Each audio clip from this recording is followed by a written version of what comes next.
Hello एमर्स, एक बार पुनः हम लोग आ गए हैं अपने लेक्चर एंड टॉपिक को आगे बढ़ाने के लिए। तो जैसा कि आप सभी लोग जानते हैं, हम लोग पढ़ रहे हैं ह्यूमन रिप्रोडक्शन, और ह्यूमन रिप्रोडक्शन में हम लोग बात कर रहे थे इम्प्लांटेशन की। इम्प्लांटेशन भी हम लोगों ने क्या कर लिया था, कंप्लीट कर लिया था पिछले लेक्चर में। ओके, और उसके बाद हम लोग यहाँ तक आके पहुँच चुके थे कि किस तरीके से एम्ब्रियोनल डेवलपमेंट स्टार्ट हुआ है बच्चे का। ठीक है, एक बार मैं पुनः उस चीज़ को रिवाइज करते हुए और आज की कहानी को क्या करूँगा, कनेक्ट करूँगा। ओके, तो जैसा कि मैंने आप सभी लोगों को बताया हुआ है कि सबसे पहले क्या बनता है, जाइगोट। ये जाइगोट किस में कन्वर्ट होगा, मॉरूला में। मॉरूला से फिर किस में कन्वर्ट होगा, ब्लास्टुला में, ब्लास्टुला, और उसके बाद होगा गैस्ट्रुला, गैस्ट्रुला। ठीक है, और इस तरीके से डेवलपमेंट चल रही होती है। जाइगोट क्या, तो सर जाइगोट वही है जब स्पर्म और एग सेल आपस में मिलते हैं तो क्या फॉर्म होता है, जाइगोट। ठीक है, ये जाइगोट जब क्या करता है, क्लीवेज करता है। क्या करता है, क्लीवेज। तो क्लीवेज करने के बाद क्या होता है, मॉरूला बनता है। मॉरूला जो होता है वो 8 से 16 सेल का सॉलिड स्ट्रक्चर होता है, यानी सॉलिड बॉल का एक स्ट्रक्चर होता है। यानी 8 से 16 सेल क्या होते हैं, एक बॉल के अंदर क्या होते हैं, ऐसे रहते हैं, प्रेजेंट होते हैं। इसी को हम क्या बोलते हैं, मॉरूला बोलते हैं। ये मॉरूला फिर ब्लास्टुला में कन्वर्ट होता है। कब होता है, जब इसके अंदर कुछ रीअरेंजमेंट होता है। यानी यही मॉरूला जब रीअरेंजमेंट कर लेता है, सीधा सीधा बोलो, रीअरेंजमेंट या अरेंजमेंट। जब ये एक अरेंजमेंट दिखाता है तो इसी को हम क्या बोलते हैं, ब्लास्टुला बोलते हैं। अब किस तरीके का अरेंजमेंट दिखाता है, तो कुछ इस तरीके का अरेंजमेंट दिखाता है कि यहाँ पे कुछ इस तरीके से आपको सेल मिलेंगे।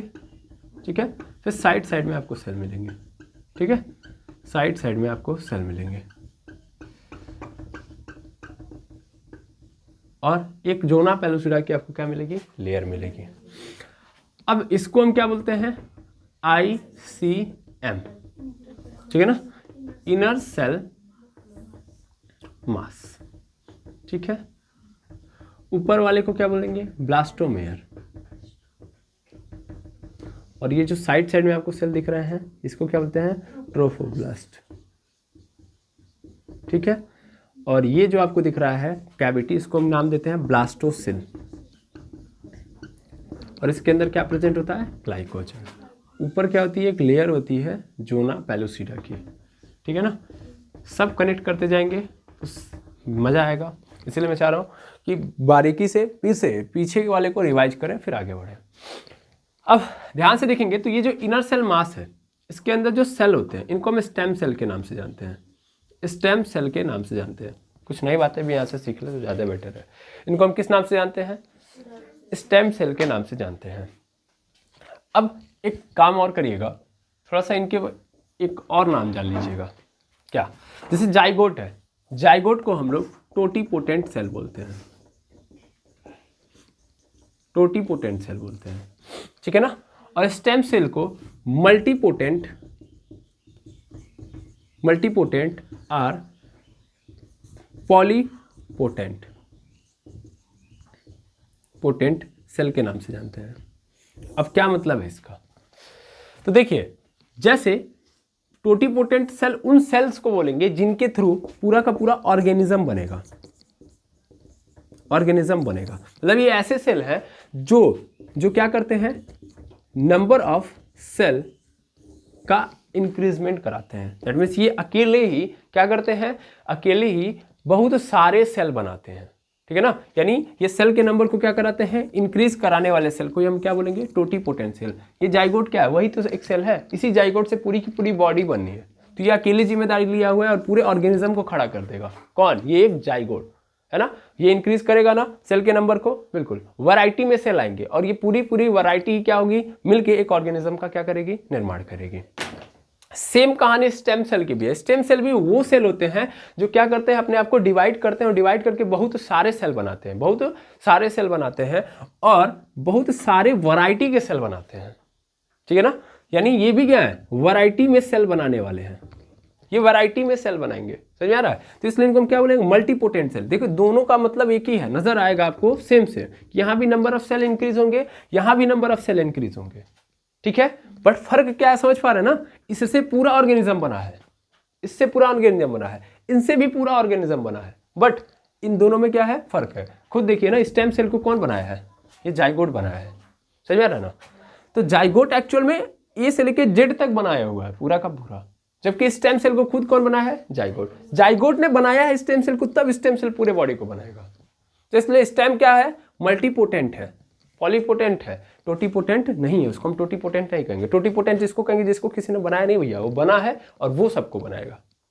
क्लियर है ना, ये सिर्फ और सिर्फ डिफरेंस में बता रहा हूँ ताकि आप समझ पाए, ठीक है, समझ में आया। बाकी दोनों का काम क्या है, सेल के नंबर को इंक्रीज करना, ठीक है ना, ये सेल के नंबर को इंक्रीज करेंगे। अब देखिएगा आगे क्या होगा, आगे यहां से मैं मिटा दूं, बिल्कुल ये बातें हम पहले से भी जानते हैं। अब होता क्या है कि इस वाले के अंदर फिर अगेन चेंज आता है। पहली बात तो ये कहाँ जाएगा, ये जाएगा यूट्रस में, और यूट्रस की वॉल से क्या हो जाएगा, यूट्रस की वॉल से कनेक्ट हो जाएगा, कनेक्ट हो जाएगा। अच्छा, जब ये कनेक्ट हो जाएगा तो उसके बाद क्या होगा, इसका जोनो पेल्सिटा का लेयर क्या हो जाएगा, खत्म। अब इसमें स्टार्ट होगा क्या, स्टार्ट क्या हो जाएगा, स्टार्ट एम्ब्रियोनल डेवलपमेंट। अच्छा, इस पूरे स्ट्रक्चर को हम क्या बोलते हैं, ब्लास्टोसिस्ट बोलते हैं। ये ब्लास्टोसिस्ट और कुछ नहीं है, ये एक्चुअल में क्या है, एम्ब्रियो है ना, एम्ब्रियो सिस्ट भी बोल सकते हैं इसको, ठीक है, ओके। अब ये जाएगा और इसका क्या हो जाएगा, एम्ब्रियोनल डेवलपमेंट। ये अभी मैच्योर नहीं है, मैच्योर यहाँ पे होगा, तो एम्ब्रियोनल डेवलपमेंट स्टार्ट होगा, ठीक है, एम्ब्रियोनल डेवलपमेंट स्टार्ट होगा। देखिए ये जो जाइगोट बना, इस प्रोसेस को हम क्या बोलते हैं, फर्टिलाइजेशन। क्या बोलते हैं, फर्टिलाइजेशन। और ये जो आपको दिख रहा है यूट्रस से जाके कनेक्ट होने वाला खेल, इसको हम क्या बोलते हैं, इम्प्लांटेशन। इम्प्लांटेशन बोलते हैं। और फर्टिलाइजेशन से इम्प्लांटेशन के बीच में जो टाइम होता है वो कितना होता है, 7 डेज का, ठीक है ना। टोटल कितने डे लगते हैं, 7 डे, ठीक है ना। फर्टिलाइजेशन से इम्प्लांटेशन 7 दिनों के भीतर कंप्लीट होता है, ठीक है। अब इम्प्लांटेशन हो गया, यूट्रस की वॉल से कनेक्ट हो गया, अब एम्ब्रियोनल डेवलपमेंट स्टार्ट होता है। तो एम्ब्रियोनल डेवलपमेंट में मैं अगेन बता दूं कि क्या होगा, चेंज होगा, ये चीजें बदलेंगी और बदल के एक बॉडी का निर्माण करेंगी। तो कैसे एक बॉडी का निर्माण करेंगी, तो जैसा कि मैंने बताया था भैया ICM के बारे में। ICM क्या है, inner mass, inner cell mass है, और इसको हम क्या किस नाम से जानते हैं, स्टेम सेल के नाम से जानते हैं, है ना। तो ये स्टेम सेल ही पूरा का पूरा खेल खेलेगा, क्योंकि मैंने अभी जस्ट इसके बारे में क्या लिखा था, it is a stem cell, और ये क्या है, मल्टीपोटेंट या पॉलीपोटेंट सेल है। तो ये क्या करेगा, चेंज लाएगा। अब देखो चेंज कैसे कैसे लाता है, ये सब आप जानते हो, है ना, मैं पहले बता चुका हूँ, लेकिन अगेन आप देखोगे तो फिर ज़्यादा बेहतर तरीके से आपको और समझ में आ जाएगा, क्योंकि मैं चाहता हूँ कि ये चीज़ें आपके मन में एकदम क्लियर रहे, इस चीज़ को लेकर कोई दुविधा ना हो। अब देखिए इसके अंदर चेंज कैसे आता है। ये जो पूरा का पूरा ये स्ट्रक्चर है, जोना पेल्सिटा तो हट चुका है, यूट्रस की वॉल से कनेक्टेड है। अच्छा, यूट्रस की वॉल से कनेक्टेड है, तो यूट्रस में भी कौन से वॉल से कनेक्टेड है, यूट्रस की तो 3 वॉल होती हैं। तो यूट्रस में एंडोमेट्रियम में जाके बैठा है,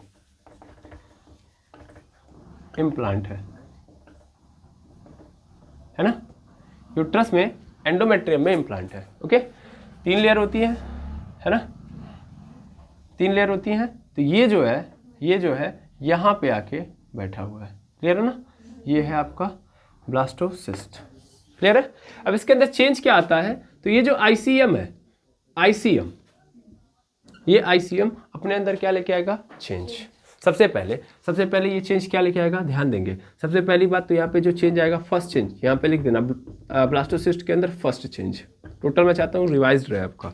फर्स्ट चेंज कैसे लेके आएगा, तो सबसे पहली चीज़ होगी कि ये जो ट्रोपोब्लास्ट है वो अपने आप को क्या करेगा, अपने आप को डिवाइड करना स्टार्ट करेगा, है ना। ट्रोफोब्लास्ट, ये ट्रोफोब्लास्ट 2 पार्ट में टूटेगा।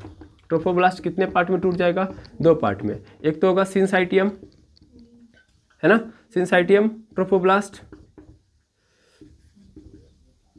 और दूसरा होगा यहाँ पे साइटोट्रोपोब्लास्ट, है ना, साइटोट्रोपोब्लास्ट। अब सिंसाइटियम मतलब syncytium is a process, sorry, syncytium is a mechanism. ये मैकेनिज्म क्या होता है कि जब मान लो एक सेल है, इस सेल के अंदर ये न्यूक्लियस है, ये न्यूक्लियस यहाँ से ब्रेक डाउन हुआ, अब ब्रेक डाउन होने के बाद ये अलग अलग सेल नहीं बना रहा है, उसी में रह जा रहा है। फिर मान लो फिर ये ब्रेक हुआ तो फिर ये क्या कर रहा है, अपने आप को फिर 4 पार्ट में कन्वर्ट कर लिया, है ना। तो दैट मीन्स क्या हो रहा है कि न्यूक्लियस डिवाइड हो रहा है, कैरियोकाइनेसिस हो रहा है, लेकिन साइटोकाइनेसिस नहीं हो रहा है, यानी न्यूक्लियस के चारों ओर नई मेम्ब्रेन नहीं आ रही है ना, नई मेम्ब्रेन नहीं पैदा हो रही है, उसी एक मेम्ब्रेन के अंदर ही सभी के सभी न्यूक्लियस है। तो उस केस में क्या होगा, साइटोप्लाज्म के अंदर ये पूरा का पूरा न्यूक्लियस तैर रहा होगा कि नहीं हो रहा होगा, क्योंकि बिकॉज यहाँ पे आप ध्यान से समझे तो देखिए तो क्या हो रहा है, न्यूक्लियस बढ़ते जा रहा है, बढ़ते जा रहा है, बढ़ते जा रहा है ना। तो कैरियोकाइनेसिस होगा तो न्यूक्लियस की मात्रा बढ़ेगी, न्यूक्लियस की मात्रा बढ़ेगी तो जाहिर सी बात है लिक्विड है इधर, तो लिक्विड में तैरेगा ये, है ना। तो सिन-साइटियम में यही होता है ना। ये जो ट्रोपोब्लास्ट है 2 पार्ट में टूट जाता है, तो साइटोट्रोपोब्लास्ट और एक सिन-साइटियम ट्रोपोब्लास्ट। सिन-साइटियम में क्या होता है कि इस तरीके से आपको स्ट्रक्चर देखने को मिलेगा। तो ये स्ट्रक्चर जब कन्वर्ट होगा तो कुछ इस तरीके से कन्वर्ट हो जाएगा, इस तरीके से, ठीक है, इस तरीके से।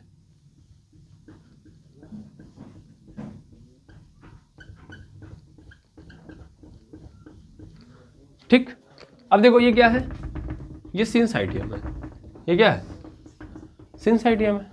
ये बाहर वाली जो वाल है इसको हम क्या बोल देंगे, सिन-साइटियम ट्रोपोब्लास्ट,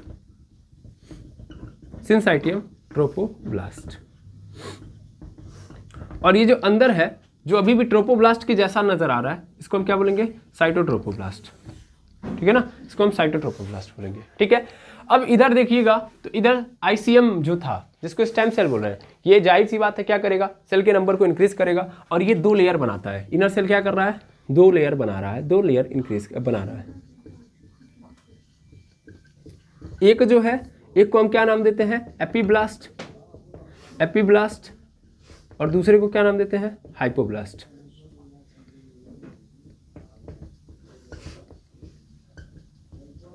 हाइपोब्लास्ट, एक को एपीब्लास्ट बोलेंगे और एक हाइपोब्लास्ट। ये जो एपीब्लास्ट है यही जाके बाद में किस में कन्वर्ट होने वाला है, चाइल्ड के रूप में, ठीक है ना। यही एक पूरा का पूरा बच्चा बनाएगा, ओके। अब देखिएगा आगे क्या होता है। अभी तो ये क्या हुए हैं, अभी ये इंक्रीज मतलब ये जो है सेल डिवीजन किए हैं तो एक पूरा का पूरा लेयर 2 बनाए हैं, 2 लेयर बनाए हैं, दोनों लेयर ऐसे चिपकी हुई हैं, एक लेयर ये है, दूसरी लेयर ऐसे है, ठीक है ना, मतलब दोनों एक लेयर के रूप में ऐसे हैं। अब अगले केस में क्या होगा कि ये फूलना स्टार्ट हो जाएंगे, ऐसे, समझ में आ रहा है ना, ऐसे है अभी तो ऐसे होंगी, क्लियर। ये एपीब्लास्ट भी होगा और हाइपोब्लास्ट भी होगा, सेम केस यहाँ पे चलेगा, ओके। अब देखो अब अगला चेंज आएगा, अगला चेंज क्या आएगा, ये पूरा का पूरा चेंज हो जाएगा, यहाँ पे इसको लिख देना साइटोब्लास्ट, साइटोट्रोपोब्लास्ट, ठीक है। अब सेकेंड नंबर पे में क्या चेंज आएगा, तो यहाँ पे चेंज आएगा, वहाँ पे चेंज क्या आएगा ध्यान देंगे तो भाई ये अपना क्या है, पूरा का पूरा सेल है, ये सेल है, ठीक। और इस सेल के अंदर जो एपीब्लास्ट है, मतलब ये तो साइटोट्रोपोब्लास्ट है, और यहाँ पे जो आपका क्या था, एपीब्लास्ट, एपीब्लास्ट 2 पार्ट में कन्वर्ट हो जाएगा, है ना, मैंने बोला ना ये फूल जाएगा ऐसे, है ना, तो इस तरीके से हो जाएगा, ठीक। ऐसे ही यहाँ पे हाइपोब्लास्ट भी क्या होगा, फूल जाएगा, ऐसे ही हो जाएगा, ठीक, इस तरीके से। ये है एपीब्लास्ट। अब ये एपीब्लास्ट जो है वो कितने पार्ट में ब्रेक डाउन हो गया, 3 पार्ट में। 3 पार्ट कैसे, देखिए एक्चुअल में एपीब्लास्ट नीचे वाले पोर्शन को हम बोलेंगे, एपीब्लास्ट किसको बोलेंगे, काम करिए इसको ऐसे समझ लीजिए, एपीब्लास्ट इसको नीचे वाले पोर्शन को बोलेंगे, नीचे वाला पोर्शन अभी भी क्या है, एपीब्लास्ट है, ठीक है ना, ये एपीब्लास्ट है। और ये फूला है तो उसका ऊपर केवल स्ट्रक्चर गया, मतलब ये इस एपीब्लास्ट ने भी क्या किया, अगेन सेल डिवीजन किया। सेल डिवीजन करने के बाद क्या हुआ कि ये स्ट्रक्चर जो है चारों ओर उसके घेरे के रूप में या मेम्ब्रेन के रूप में आ गए हैं, ठीक है ना। अब ये जो है इसको हम क्या बोलते हैं, एमनियन बोलते हैं, क्या बोलते हैं इसको, एमनियन। ये एक मेम्ब्रेन है, ये सेल जो है एक मेम्ब्रेन की सेल है, ठीक है ना, सॉरी एक मेम्ब्रेन वाली सेल है, ठीक है ना। और इसके बीच में जो कैविटी है, इस कैविटी को क्या बोलते हैं, एमनियोनिक कैविटी, एमनियोनिक कैविटी। और इसके अंदर जो फ्लूइड है इसको हम क्या बोलते हैं, एमनियोनिक फ्लूइड,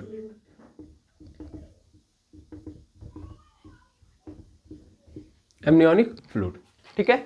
अब ऐसे हाइपोब्लास्ट के अंदर चेंज देखिए, हाइपोब्लास्ट के अंदर क्या चेंज आया भाई, हाइपोब्लास्ट, तो हाइपोब्लास्ट के अंदर ये चेंज आया कि ये ऊपर वाला सेल तो अभी भी हाइपोब्लास्ट है, यहाँ भी फूला हुआ है, तो इसको हम क्या बोलेंगे, ध्यान दीजिएगा, ये जो बीच में आपको दिख रहा है that is called, what is this, yolk sac, yolk sac, इसको क्या बोलेंगे हम लोग, यॉर्क सैक बोलेंगे, ठीक है। और ये पूरा का पूरा जो लेयर है इसको आप ऐसे ही छोड़ दो, ये सब का सब ऐसे ही रहेगा, ओके। अब देखो इस यॉर्क सैक से क्या होगा, ये यॉर्क सेल के अंदर भी क्या है, सेल है, ये कैविटी है, मतलब इस कैविटी के अंदर भी क्या है, सेल है। और ये सेल क्या करेंगे, ये सेल अगेन नए सेल पैदा करेंगे, और वो जो सेल होगा वो क्या होगा, वो पूरे के पूरे इस कैविटी के अंदर, जिसको आप ब्लास्टोसिल बोलते हैं, ये क्या था, ब्लास्टोसिल था ना, तो इस ब्लास्टोसिल के अंदर क्या होंगे, ये वाले जो सेल हैं, ये जो यॉर्क सैक के द्वारा बनाए गए हैं, है ना, इनको हम क्या बोलेंगे, एक्स्ट्रा एम्ब्रियोनिक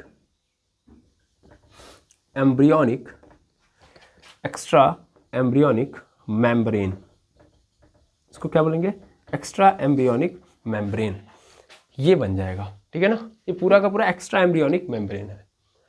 देखो एक्चुअल में अगर देखा जाए तो ये यॉर्क सैक के द्वारा बनाए गए हैं एक्स्ट्रा एम्ब्रियोनिक, इनको मीजोडर्म भी बोलेंगे, इनको मीजोडर्म आप बोल दो, क्या बोल दो, मीजोडर्म, ठीक है ना, ये मीजोडर्म है। ये पूरे सेल के अंदर क्या हो जाएगा, ये इस पूरे स्ट्रक्चर के अंदर फैल जाएगा, और अगले ही केस में ये जो मीजोडर्म है वो फटना स्टार्ट हो जाएगा, ठीक है ना, बस्ट होना स्टार्ट हो जाएगा, और बस्ट होकर फिर कहाँ चला जाएगा, तो सब साइड में, और एक यहाँ पोर्शन पे, ठीक है ना। तो थर्ड नंबर पे क्या चेंज आएगा, थर्ड नंबर में आप देखोगे चेंज,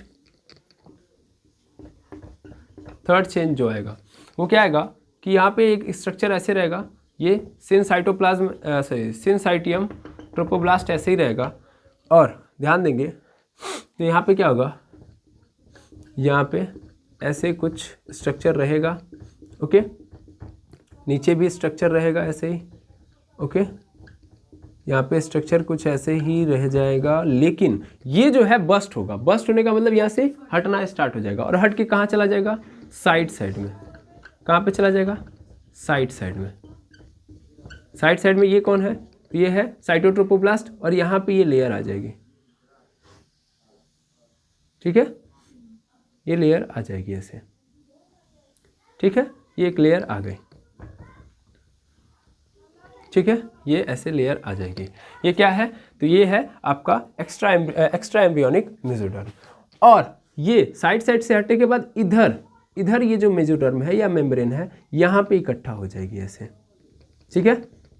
ये तीसरे नंबर का चेंज आप देख पा रहे हो, इस तरीके से ये क्या हो जाएगी, इकट्ठा हो जाएगी, और इसको हम क्या बोलते हैं, इसको हम बोलते हैं एम्बिलिकल कॉर्ड, बाद में बनेगा, अब ये मैच्योर नहीं है, मतलब लेकिन यही क्या है, यही स्ट्रक्चर एम्बिलिकल कॉर्ड के रूप में कन्वर्ट हो जाएगा। आई होप समझ में आ गया होगा।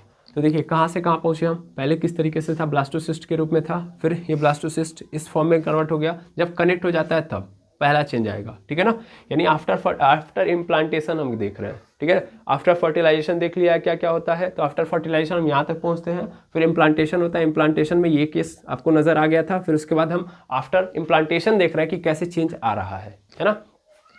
तो ये यहाँ पे बन चुका है, ये फिर ये भी चेंज हो गया, इसमें कन्वर्ट हो गया, फिर ये भी चेंज हो गया और इसमें कन्वर्ट हो गया, ठीक है। यहाँ पे देखिए आपने क्या नहीं बनाया, सिनसाइटियम नहीं बनाया, सिनसाइटियम भूलिएगा मत, ठीक है।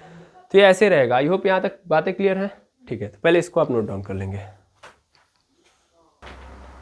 चलिए, तो हमारे पास स्ट्रक्चर क्या आ चुका है, स्ट्रक्चर आ चुका है कि सर यहाँ पे ऐसा कुछ, यहाँ पे क्या है, एक्स्ट्रा एम्ब्रियोनिक मेसोडर्म है,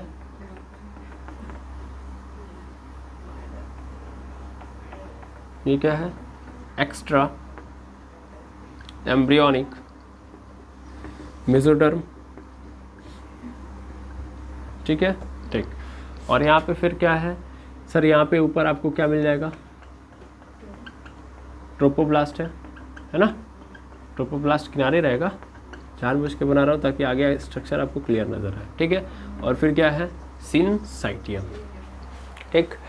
उसके बाद अंदर देखोगे आप तो अंदर आपको कुछ ये वाला स्ट्रक्चर नजर आ रहा है, इसको सही फॉर्मेट में कर लेते हैं हम, ठीक है। और ऐसे ही सेम नीचे भी रहेगा इसके यहाँ पे, ओके, ठीक। ये पूरा का पूरा आपको देखने के लिए मिलेगा, ओके। ये क्या है आपका, एपिब्लास्ट है, और ये क्या है आपका, हाइपोब्लास्ट, ठीक है, हाइपोब्लास्ट। और बीच में क्या है, ये है यॉर्क सैक।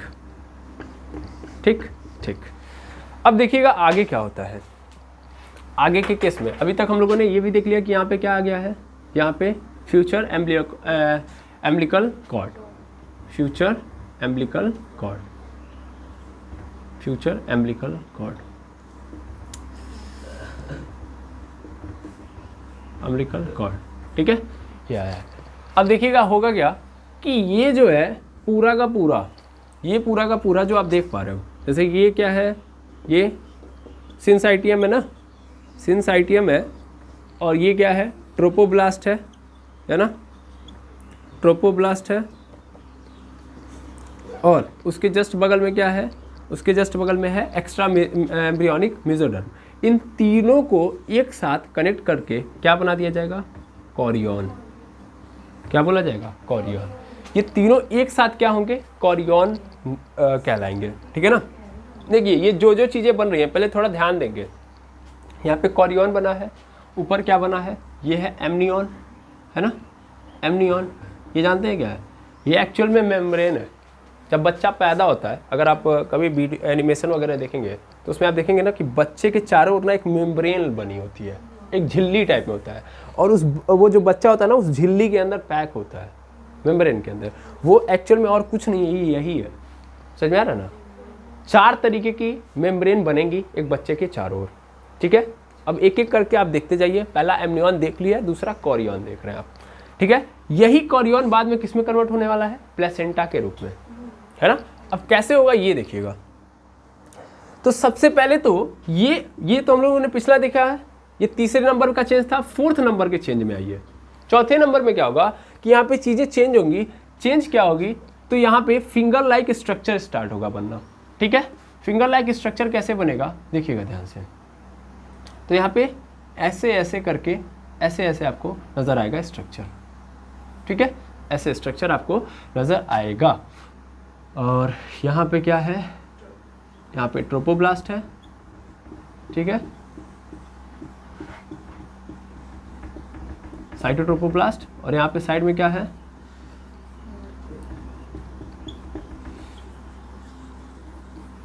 यहाँ पे है साइड में एक्स्ट्रा एम्ब्रियोनिक मेसोडर्म। और यहाँ पे उसके बाद अंदर क्या है, तो अंदर है आपका एपीब्लास्ट। एपीब्लास्ट इधर नहीं लिखते हैं, इधर कुछ और बताना है हमको, एपीब्लास्ट। और नीचे क्या है, नीचे है इसके जस्ट नीचे आपको मिलेगा ऐसे हाइपोब्लास्ट, ठीक है। अब ध्यान से सुनिएगा, ये जो फिंगर लाइक स्ट्रक्चर है इसको हम क्या बोलते हैं, ये जो फिंगर लाइक स्ट्रक्चर पैदा हुआ है इसको हम क्या बोलते हैं, कॉरियोनिक विलाई। क्या बोलते हैं, कॉरियोनिक विलाई। मैंने क्या बोला था, यही कॉरियन किस में कन्वर्ट होने वाला है, प्लेसेंटा के रूप में। लेकिन ये प्लेसेंटा के रूप में तुरंत मत कन्वर्ट कर दीजिए, 2 सेकंड रुकिए फिर मैं बताता हूँ कैसे।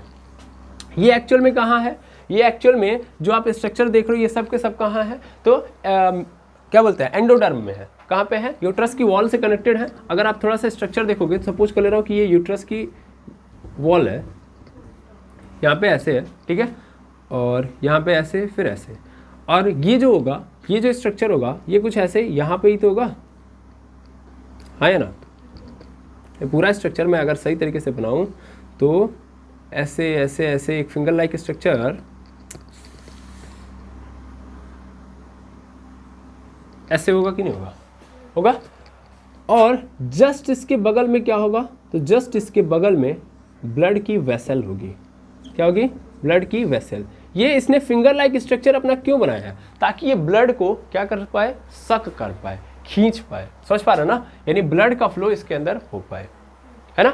और देखिएगा मैं एक चीज़ आपको समझाना चाहूँगा। अगर आप बेसिक से पढ़े होंगे तो ब्लड का ब्लड के अंदर क्या होता है, ब्लड से क्यों कनेक्ट होना चाहता है सर, ब्लड से इसलिए कनेक्ट होना चाहता है क्योंकि इसको न्यूट्रिएंट चाहिए, है ना, न्यूट्रिएंट चाहिए, ठीक है। अब आप सबको पता होगा कि अगर कोई सेल है या कोई भी ऑर्गन है, कोई भी सेल हो या कोई भी ऑर्गन हो, अगर वो चाहता है ब्लड से क्या लेना, न्यूट्रिएंट लेना, तो ऐसा नहीं है कि कोई पाइप लगी होगी और न्यूट्रिएंट सक करके चला जाएगा। ध्यान से समझिएगा, एक्चुअल में क्या होता है, ये न्यूट्रिएंट इस सेल या ऑर्गन में किसके थ्रू जाएगा सर, उस मेम्ब्रेन के थ्रू ही जाएगा, डिफ्यूज़न का प्रोसेस होता है ना। डिफ्यूज़न के थ्रू ये क्या हो जाएगा, इधर से उधर जाएगा। उसके लिए इस सेल के द्वारा इस तरीके का स्ट्रक्चर होना चाहिए जिससे ये आसानी से काम करे। अभी आपको नहीं समझ में आएगा, अभी आप यहाँ से समझ जाओगे। देखो मान लो यहाँ पे क्या होगा, यहाँ पे ब्लड की वेसल होगी, हाँ या ना, और ये जो ब्लड की वेसल होगी यहाँ पे देखिएगा, जब इससे कनेक्ट होगी, मतलब इससे कनेक्ट का मतलब इसके पास वाली जो ब्लड की वेसल होगी एक्चुअल में थोड़ा सा क्या हो जाएगी, वो स्वेल हो जाएगी। क्या हो जाएगी, स्वेल हो जाएगी। क्या बोलेंगे, स्वेल हो जाएगी। और वो जो स्वेल होगी यहाँ पे क्या हो जाएगी, हल्का सा फूल जाएगी। ऐसे समझ लो कि यहाँ पे हल्का सा क्या हो जाएगी, फूल जाएगी। और इसको हम क्या बोलते हैं, इसको हम बोलते हैं मैटरनल सिनुसॉइड, बोलते हैं मैटरनल सिनुसॉइड। मैटरनल सिनुसॉइड में होगा क्या कि ब्लड की, ये क्या है, मैटरनल ब्लड वेसल, इसको पहले लिख दो, मैटरनल ब्लड वेसल है, ब्लड वेसल है। और ये मैटरनल ब्लड वेसल्स के अंदर क्या हो जाएगा, मैटरनल सिनुसॉइड। मैटरनल सिनुसॉइड मतलब मैटरनल ब्लड वेसल का क्या हो जाना, स्वेल हो जाना। अब स्वेल होने से होगा क्या कि जो ब्लड है वो इधर से किधर आने लगेगा सर, सिनसाइटियम के अंदर आने लगेगा। किसमें आने लगेगा, सिनसाइटियम के अंदर आने लगेगा। ध्यान से समझिएगा, ये ब्लड सिनसाइटियम के अंदर आने लगेगा और सिनसाइटियम के कारण ये क्या हो जाएगा, फैल जाएगा पूरे में। इस पूरे सिनसाइटियम में ये भी क्या करने लगेगा, फैल जाएगा। फैल गया। अब ये जो स्ट्रक्चर आपको नजर आ रहा है दैट इज कॉल्ड प्लेसेंटा, ठीक है ना। प्लेसेंटा कब मानेंगे हम कि ये प्लेसेंटा है सर, प्लेसेंटा तब मानेंगे जब ब्लड की जो ब्लड है वो किस में चला है, सिनसाइटियम के अंदर। ध्यान देंगे ये सिनसाइटियम है ना, और ये क्या है, ये साइटोट्रोपोब्लास्ट है, और ये क्या है, एक्स्ट्रा एम्ब्रियोनिक मेसोडर्म है। तो तीनों को मिला के हम क्या बोलते हैं, कॉरियन, है ना। कॉरियन ध्यान रखेंगे, trophoblast, syncytium and extra embryonic mesoderm को लेके हम क्या बोलते हैं, कॉरियन बोलते हैं। और यहाँ पे क्या पैदा हुआ है, कॉरियनिक विलाई यानी फिंगर लाइक स्ट्रक्चर, इन तीनों ने मिलके बनाया है, ठीक है। और जब यहाँ से ब्लड, मैटरनल ब्लड वेसल से ब्लड कहाँ चला है सर, सिनसाइटियम के अंदर चला है, तब क्या पैदा होगा, प्लेसेंटा, ठीक है ना। प्लेसेंटा अब बन गया, ठीक है ना, दैट इज कॉल्ड प्लेसेंटा। और ये प्लेसेंटा बहुत ज़्यादा काम करेगा, बहुत ज़्यादा हेल्प करेगा उस बच्चे की, ठीक है। अब कैसे वर्क करता है, आई थिंक यहाँ तक समझ में आ गया होगा कि 4 तरीके की चेंज क्या क्या आए हैं। अब देखिए ये 4 तरीके के चेंज के बाद चेंज रुकेगा नहीं, अभी चेंज स्टार्ट है ना। अभी तो यहाँ से और कुछ नया नया होने वाला है। अब नया नया जो होने वाला है उसको भी हम देख लेते हैं फटाफट, और उसके बाद फिर प्लेसेंटा का काम देखेंगे। तो अब नया कुछ ये होगा, मैं इसको मिटा रहा हूँ यहाँ से। अब देखिएगा यहाँ से कुछ और चेंजेस क्या आएंगे। तो जो हमारा एपीब्लास्ट है, और यहाँ पे आप देख पा रहे थे कि यहाँ पे क्या है, एम्ब्लिकल कॉर्ड भी है, ठीक है ना, इसको हम भूल गए थे, तो एम्ब्लिकल कॉर्ड है, ठीक है ना। अब होगा क्या कि मैं यहाँ पे थोड़ा सा स्ट्रक्चर में इस पे फोकस नहीं कर रहा हूँ, अभी मैं इस पे फोकस कर रहा हूँ, ठीक है। ये ऐसे था एपीब्लास्ट, और यहाँ पे क्या था, यहाँ पे हाइपोब्लास्ट है, और ये क्या है, अम्बिलिकल कॉर्ड है, ठीक है ना। होगा क्या कि ये यॉर्क सैक है ना, इस यॉर्क सैक से एक ट्यूब कनेक्ट हो जाएगा, किसमें, इस अम्बिलिकल कॉर्ड में। किसमें कनेक्ट हो जाएगा, अम्बिलिकल कॉर्ड में। और इसे हम क्या बोलेंगे, इसे हम बोलेंगे एलेंटॉस। क्या बोलेंगे, एलेंटॉस, ठीक है ना, एलेंटॉइस, इसको हम क्या नाम देंगे, एलेंटॉइस। यॉर्क सैक है, ये अम्बिलिकल कॉर्ड है, और इस अम्बिलिकल कॉर्ड के अंदर ये जो पाइप कनेक्ट हुई है इसको हम क्या बोलेंगे, एलेंटॉइस। अब ये एलेंटॉइस क्या करेगी वो आगे आप देखेंगे, लेकिन फिलहाल में आप समझिएगा अब कुछ और चेंज होगा। ये 5th नंबर का चेंज है। अब 6th पे आइए। 6th में क्या होगा कि भैया ये जो एपीब्लास्ट है, एपीब्लास्ट में एक गड्ढा बन जाएगा। एपीब्लास्ट में क्या बन जाएगा, एक गड्ढा। ध्यान से समझिएगा, क्या बन जाएगा, गड्ढा।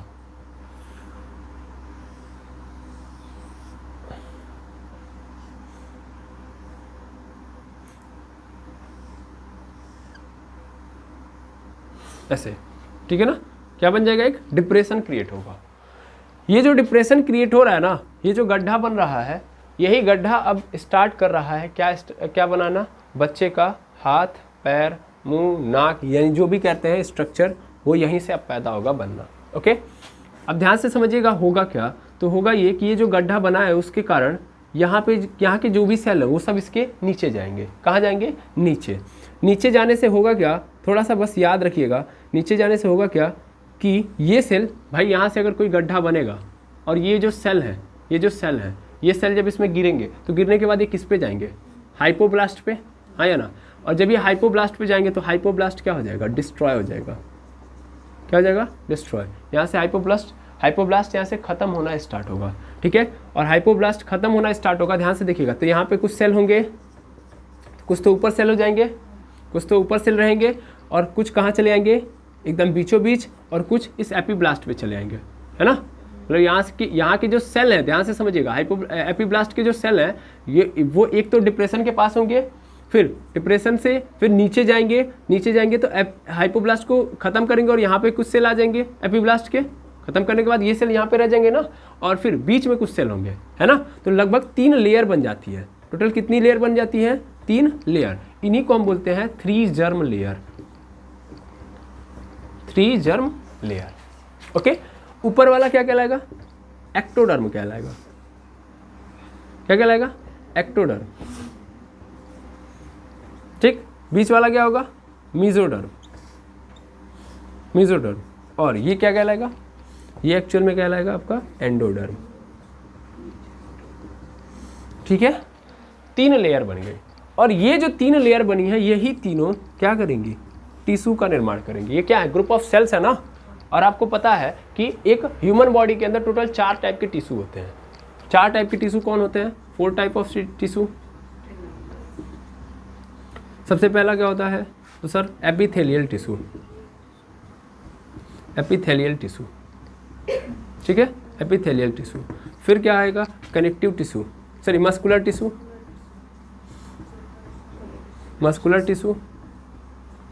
फिर कनेक्टिव टिश्यू, और फिर नर्वस टिश्यू। 4 तरीके के टिश्यू होते हैं, और इन चारों तरीके के टिश्यू को कौन बनाएगा यहाँ पे, तो ये तीनों के तीनों जर्म लेयर स्टार्ट करेंगे बनाना। कैसे आया ये चेंज, समझ में आया ना, ठीक है। अब ये क्या क्या बनाएंगे, मतलब कौन क्या बनाएगा ये ध्यान देंगे। ये स्टार्टिंग से चल रहा है और यहाँ तक आप समझ गए होंगे। तो देखिए, पहली बात तो एपिथेलियल टिश्यू की जो बात होती है, तो एपिथेलियल टिश्यू लगभग सभी बना रहे होंगे। एक्टोडर्म भी बना रहा होगा, मेसोडर्म भी बना रहा होगा, और एंडोडर्म भी बना रहा होगा। इसको ध्यान में रखेंगे, एक्टोडर्म, मेसोडर्म और एंडोडर्म तीनों के तीनों क्या कर रहे होंगे, बना रहे होंगे। ओके, अब इसमें सबसे पहले एक्टोडर्म आता है। तो एक्टोडर्म एक्चुअल में क्या बनाएगा, नर्वस टिश्यू। एक्टोडर्म क्या बनाएगा, नर्वस टिश्यू। मेसोडर्म क्या बनाएगा, mesoderm muscular and connective tissue बनाएगा, ठीक है। और एंडोडर्म को क्या दे दो, एंडोडर्म को दे दो भाई एपिथेलियल टिश्यू बनाने के लिए। लेकिन एक्चुअल में क्या होता है, अगर आप देखोगे तो एक्टोडर्म बाहर होता है, आपको मैंने बताया था। अगर मैं इसको देखूँ ना तो ऐसे आपको स्ट्रक्चर नजर आएगा, ठीक है, ऐसे। इसको क्या बोलते हैं हम लोग, एक्टोडर्म, आया ना, एक्टोडर्म। इसको क्या बोलते हैं हम लोग, मेसोडर्म, और इसको क्या बोलते हैं हम लोग, एंडोडर्म, ठीक है ना। तो ले देखिए, हम ये बोलते हैं कि एक्टोडर्म क्या करता है, एपिथेलियल टिश्यू बनाता है। जो बाहर होता है वो बाहरी लेयर बनाएगा। एपिथेलियल टिश्यू मतलब जो बाहर का स्ट्रक्चर है। तो सही है ना, मैं क्या बोल रहा हूँ कि मैंने बोला था अभी आपको जस्ट एक लाइन कि भैया एपिथेलियल टिश्यू तीनों बना रहे होंगे, क्योंकि इन्हीं तीनों से पूरी बॉडी बनेगी। तो अब जो भी बॉडी बनेगी, बॉडी कैसे बनेगी, ऑर्गन से बनेगी। तो ये तीनों के तीनों ऑर्गन बना रहे होंगे, ऑर्गन बनाने के लिए टिश्यू बना रहे होंगे। तो टिश्यू ये तीनों बना रहे होंगे, जैसे ये ऑर्गन बनाएंगे वैसा ये टिश्यू बनाएंगे। मतलब यार एक बात बताओ, लीवर अगर बनाएंगे तो लीवर का अलग एपिथेलियल टिश्यू होगा। अगर मान लो स्टोमक बना रहे तो स्टोमक का अलग एपिथेलियल टिश्यू होगा। समझ में आ रहा है। तो सबका एपिथेलियल टिश्यू सभी अलग अलग तरीके से बन रहे होंगे, है ना। लेकिन ले दे के आप बोल सकते हो कि एक्टोडर्म क्या करेगा, एपिथेलियल टिश्यू बनाएगा, क्योंकि बाहर है। तो इसलिए एक्टोडर्म को दे दो जिम्मेदारी ना क्या, एपिथेलियल टिश्यू बनाने की, और एंडोडर्म को दे दो नर्वस टिश्यू बनाने की। मैं ऐसे जनरली आपको इसलिए बोल रहा हूँ ताकि आप याद रख पाओ, है ना। तो एक्टोडर्म क्या करेगा, बाहर है तो बाहर का टिश्यू बना देगा, मेसोडर्म बीच का मस्कुलर और कनेक्टिव बना देगा, और एंडोडर्म को दे दो नर्वस टिश्यू बना देगा। इसके बारे में हमको अगेन फिर पढ़ना है, तो इसलिए मैं ज़्यादा इसमें झंझट नहीं पालूंगा। बस अभी फिलहाल में क्या करना है, इसको याद रखना है, इसलिए मैंने ऐसा किया। कैसे ये बना समझ में आ गया, 3 जर्म लेयर कैसे पैदा हुई हैं, है ना, कैसे चेंज आया है। हाइपोब्लास्ट क्या हो चुका है, खत्म। हाइपोब्लास्ट खत्म है ना, मैंने पहले ही बोला था हाइपोब्लास्ट कुछ नहीं करेगा। एपिब्लास्ट ही क्या हुआ है, 3 जर्म लेयर के अंदर कन्वर्ट हो गया, यहाँ पे स्ट्रक्चर बनना स्टार्ट हो गया बच्चे का, ठीक है। अब यहाँ से 4 प्रकार के टिश्यू बनना स्टार्ट हो गए हैं, और यहाँ से टिश्यू बनेगा तो ऑर्गन बनेगा, और ऑर्गन से क्या बनेगा, ऑर्गेनिज्म बनेगा, ठीक है। अब क्या होगा कि अब बच्चे के अंदर चेंज आना स्टार्ट हो चुका है, इम्प्लांटेशन हो चुका है। इम्प्लांटेशन के बाद अब कहानी स्टार्ट होगी बच्चे के डेवलपमेंट की। तो डेवलपमेंट ही तो चल रहा है। अब ये डेवलपमेंट ख़त्म कैसे होगा तो इसको देखते हैं। तो ये अभी पहला महीना चल रहा है, यानी मैं बोल सकता हूँ इसको 3rd वीक चल रहा है। कितना वीक चल रहा है? 3rd week. ये 3rd वीक है। फर्टिलाइजेशन के तीसरे सप्ताह तक कहानी ये है। फर्टिलाइजेशन के कितने दिन हो चुके हैं? 3 सप्ताह हो चुके हैं फर्टिलाइजेशन के, और यहाँ तक पूरी कहानी बन चुकी है। ओके, अब महीना बीतेगा, टोटल 9 महीने बच्चे को रहना है ना। इसको हम क्या बोलते हैं? जेस्टेशन बोलते हैं, है ना। जेस्टेशन बोलने का मतलब क्या है कि इसमें बच्चे का एम्ब्रियोनल पूरा का पूरा डेवलपमेंट होगा। अब एम्ब्रियन जो होगा वो कन्वर्ट होगा किसमें? फीटस में। ये अभी तक क्या था? एम्ब्रियन था। लगभग पहले से दूसरे महीने तक बच्चा एम्ब्रियोनल फेज में होता है, दूसरे से 9वें महीने तक वो किस में कन्वर्ट हो जाता है? फीटस में। जब उसके अंदर क्या आना स्टार्ट हो जाएगा? चेंजेस, मतलब हाथ पैर ये सब बनना स्टार्ट हो जाएगा, तो फिर बच्चा किस फेज में चला जाएगा? फीटस। ठीक है ना। अभी तक तो हाथ पैर नहीं आए हैं, तो अभी क्या है? ये एम्ब्रियोनल फेज है। अब यहाँ से स्टार्ट होगा फीटस फेज। ठीक है। तो कैसे कैसे चेंज आते हैं मैं एक बार लिखवा देता हूँ। टोटल 9 महीने में कैसे कैसे बच्चे के अंदर चेंज आता है ये एक बार देख लीजिए। पहले इसको आप नोट कर लीजिए। चलिए, अब यहाँ पे आप क्या कर लीजिए? महीना लिखिए, ठीक है ना, मंथ, और इधर देखिए चेंज क्या आ रहा है, यानी डेवलपमेंट क्या क्या डेवलप हो रहा है। ठीक है ना, डेवलप्ड। तो जब 1 महीने का कंप्लीशन होगा, मतलब फर्स्ट मंथ जब कंप्लीट होगा, तब ये कंप्लीशन की बात लिखी गई है। यानी 1 महीना जब कंप्लीट होगा तो बच्चे के अंदर हार्ट डेवलप हो जाएगा।